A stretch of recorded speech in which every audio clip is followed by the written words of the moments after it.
నాకే camp office ఇస్తే నన్ను అడుగుతా ఉన్నారు, ఏం చేయమంటారు మరమ్మతులు అంటే, ఏం చేయగలరు అలా ఉంచండి అన్నాను. కొత్త ఫర్నిచర్ ఏం కొనకండి, నేను తెచ్చుకుంటాను అవసరమైతే.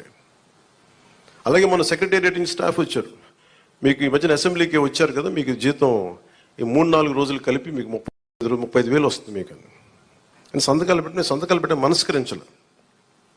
నేనేమనుకున్నాను, జీతం తీసుకొని పని చేద్దాం అనుకుంటే, యాక్చువల్గా లోపలికి వెళ్ళి పంచాయతీ నిధులను చూస్తూ ఉంటే డబ్బులు లేవు పంచాయతీ శాఖలు. ఎన్ని వేల కోట్ల అప్పులు ఉన్నాయో తెలియట్లా. ఒక్కొక్క హెడ్ తవ్వే కొద్దీ, అంటే ఒక్కొక్క దానికి ఏ హెడ్ కింద ఎంత ఖర్చు అవసరం ఉంది తవ్వే కొద్దీ అసలు అనంతంగా లోపలికి వెళ్తానే ఉంది. మాకు ఒకటే అనిపించింది, ఇవన్నీ కరెక్ట్ చేయాలి. ఇవన్నీ ఇంత అప్పుల్లో అటు మనకి పంచాయతీరాజ్ శాఖ ఉన్నప్పుడు నాలాంటూ డబ్బులు తీసుకోవడం చాలా తప్పు అనిపించింది. అందుకని వాళ్ళు చెప్పి నేను జీతాన్ని వదిలేస్తున్నాను, నా జీతాలు ఏమి వద్దు, కానీ నా దేశం కోసం, మా నేల కోసం పని చేస్తున్నాను.